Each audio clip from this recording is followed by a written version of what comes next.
This is the unbelievable journey of a Filipina girl named Emma-Sophie, whose voice and heart left an entire auditorium breathless and even Simon Cowell completely speechless. Before we dive into the moment that shook the world, we need to take you back to where Emma's story truly began. Emma-Sophie did not grow up with privilege. She was raised in a small coastal barangay in the Philippines, where the sun rose early and life moved slowly, where fishermen prepared their nets before dawn, and where families lived in close-knit homes patched with love instead of wealth. Her parents worked tirelessly to give her whatever small comforts they could. Her mother sold rice cakes every morning, waking up at 3 a.m. to prepare them, and her father repaired fishing boats by the dock. They were simple people who had simple dreams, but deep inside their hearts, they held a dream that felt impossibly large for their little world. That their daughter, Emma-Sophie, might one day sing on a stage so big, so distant, that it felt like a fairy tale. Emma was only 4 when her parents discovered something unusual. While other children babbled in rhythm or hummed tunes they heard from neighbors' radios, Emma-Sophie sang with unsettling clarity. Her lullabies were in tune. Her voice carried emotion too mature for her tiny body. Her father remembered stopping in the doorway of their bamboo home one afternoon because he heard, not just singing, but a voice that seemed to float. He thought it was the radio. But it wasn't. It was Emma. And from that day on, her parents nurtured her gift like a delicate seedling growing in unpredictable soil. But dreams are expensive, and in Emma's world, survival often came first. Her parents couldn't afford singing lessons or equipment, and the nearest music school was a jeepney ride and 2 buses away. Instead, Emma learned from the wind, from the sea, from the old karaoke machine shared by her entire barangay. The microphone sometimes didn't work, the speakers were cracked and hissing, but Emma didn't mind. She just loved to sing. And the villagers loved listening to her. Whenever she stood up at fiestas or birthday parties, whenever she held that old karaoke mic with its wire taped together, something magical happened. People stopped talking. Children stopped running around. Even adults froze with their food halfway to their mouths. When Emma sang, the world seemed to listen. But life was not kind to her family. When she turned 11, her father met an accident while helping repair a fishing boat during a storm warning. The financial burden crushed her family. Her mother worked double shifts. And Emma, she felt helpless. But she also felt something rising inside her, an unshakable determination. She would help her family the only way she knew how. She began singing at local events for small tips. She sang at markets, basketball courts, community halls. Everywhere she went, someone cried, someone smiled, someone whispered, "Who is this girl?" But Emma didn't sing for fame or glory. She sang because her heart needed to. She sang because her family needed her. She sang because her dreams were the only thing she truly owned. One night, while Emma was singing at a small charity event in Manila, a tourist posted a video of her online. In hours, her voice spread like wildfire. In days, it reached millions.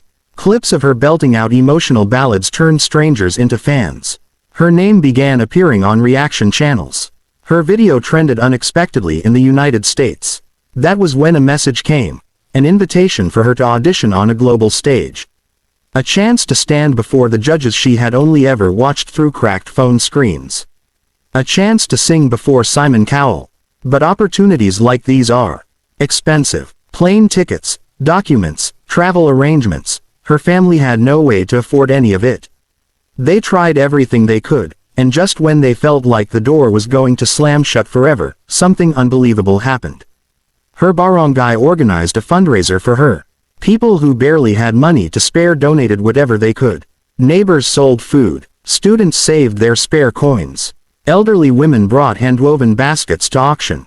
The entire barangay had come together because Emma was not just their girl. She was their pride, their hope, their miracle. Their love raised enough funds for her to take the biggest leap of her life. When Emma stepped off the plane, she was overwhelmed. The noise, the skyscrapers, the cold air, everything felt unreal. But nothing prepared her for the moment she walked into the AGT auditorium.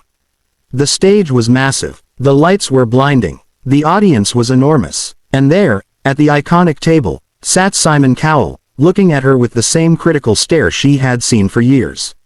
Her heart almost stopped, but she remembered her mother's words the night before she flew out. "When you sing, Anak, Don't sing to impress.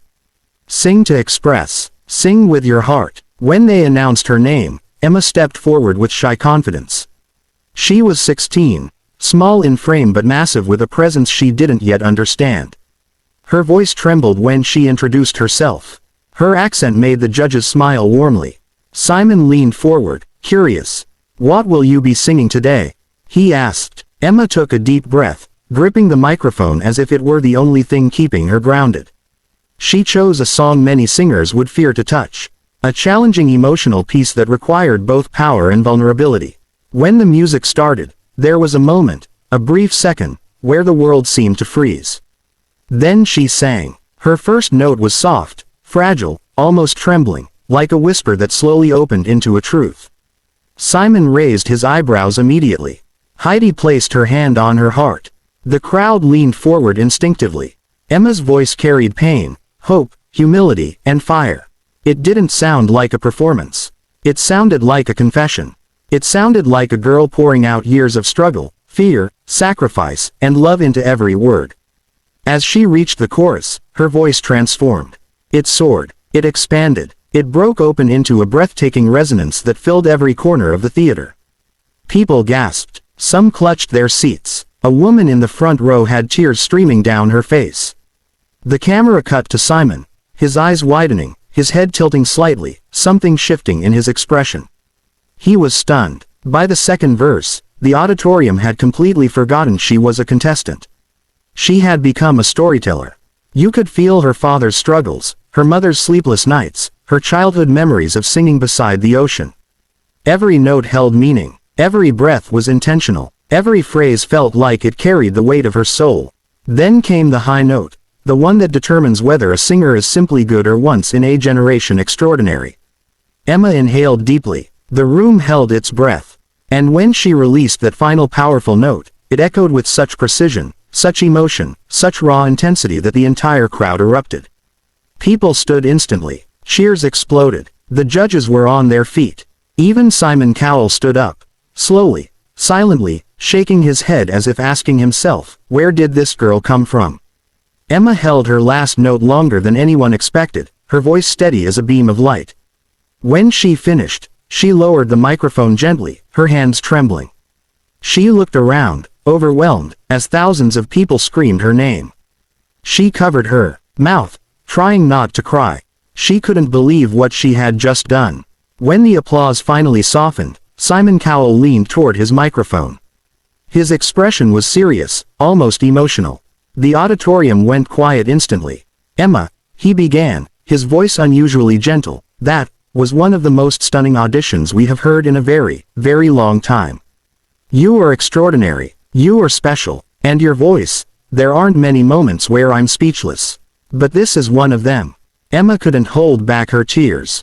And then something happened that she would remember for the rest of her life. Simon looked at his fellow judges, then at Emma again. He smiled, placed both hands on the table, and slammed the golden buzzer. The explosion of golden confetti showered the stage as the crowd roared louder than ever. Emma collapsed to her knees, crying in disbelief. She had done it, not just for herself, but for her family, her barangay, and every Filipino watching from home. Backstage, host Terry Crews embraced her tightly as she sobbed uncontrollably. She kept saying, "Thank you. Thank you. Thank you." Her mother later said she watched the performance from a neighbor's tiny television. She cried so hard she had to sit down. She couldn't believe her daughter, her simple girl from a small fishing village, had touched the hearts of millions. Emma's golden buzzer moment didn't just go viral, it became a global phenomenon. Reaction channels across the world called her voice a miracle. Vocal coaches described her clarity and emotional depth as beyond her age. One music critic wrote, "She does not sing like she wants to impress. She sings like she wants to heal." But the real beauty of Emma's story doesn't lie in her golden buzzer. It lies in how she stayed grounded despite the sudden rise to fame. When she was interviewed after her performance, she said something that melted hearts everywhere. "I didn't come here to be famous. I came here to make my parents proud. I came here because singing is all I have ever wanted." Her humility, her gratitude, and her sincerity reminded the world why Filipino talent is loved globally. Not just because of skill, but because of heart. As the competition continued, Emma trained harder than ever. Vocal coaches were stunned by her dedication. She practiced from sunrise to midnight, learning breathing techniques, stage control, emotional delivery, and advanced vocal dynamics. But even then, she carried the softness of a girl who once sang barefoot on wooden floors. On the day of the semifinals, Emma stepped onto the stage with a confidence she didn't fully understand. She wore a simple dress, nothing extravagant. She didn't need glitter or theatrics. She let her voice do the shining. Her second performance was even more breathtaking than her audition. She sang a song that symbolized resilience, loss, and hope. Her voice cracked in all the right moments, soared gracefully when needed, and landed with perfection. The judges praised her control. Simon told her, "You are proving to the world why I hit that golden buzzer. You have something truly rare." As weeks passed, her fanbase grew exponentially. Filipino communities from around the world rallied behind her. Families gathered around screens in the Philippines to watch her live performances, cheering as if she were one of their own daughters. Her name trended on multiple platforms. Her clips gained hundreds of millions of views. Even international celebrities reposted her audition, calling her voice angelic and transformative. But through all of this, Emma stayed focused on the one thing that mattered, honoring her roots. In interviews, she talked about her father's sacrifice, her mother's love, and the villagers who helped her travel abroad. She spoke proudly of Filipino culture, of bayanihan, of humility, of perseverance. She never acted like a star. She acted like a daughter who wanted to make her family's life better. And when the grand finals arrived, Emma stepped onto the stage with the weight of her entire journey on her shoulders, but with the courage of someone who had already conquered everything. Her final performance was not just a song. It was an emotional tsunami. She sang with every fiber of her being, her voice trembling with sincerity. When she hit the final note of her last performance, the whole world fell silent. Then the applause erupted like thunder. Simon Cowell wiped his eyes. He had tears, real tears. He told her, "You came from across the world, from a small village, with a dream so powerful that it brought you here. And you didn't just prove yourself. You reminded us why we love music. You reminded us why this show exists. You are a star." Emma didn't just win the hearts of judges. She won the hearts of millions. Her story became a symbol of hope for every child who felt small, every parent who sacrificed everything, every dreamer who thought the world was too big for them. And even after the cameras stopped rolling, Emma continued to sing, not for fame but for meaning. She became a voice for Filipino pride, a role model for young dreamers, and a reminder that talent can come from anywhere. That greatness can rise from the humblest places. And that sometimes, the world needs a gentle voice from a small village to remind us all that miracles are real. This was the story of Emma-Sophie, the Filipina girl who left Simon Cowell speechless, who stunned the world with her voice, and who proved that no dream is too impossible when the heart refuses to give up. If this story touched your heart, don't forget to subscribe to Soulkind Narratives for more powerful and emotional stories like this. Share this video with someone who needs hope, and let Emma's journey inspire others to chase their dreams fearlessly. Thank you for watching, and remember, miracles happen when you believe in yourself.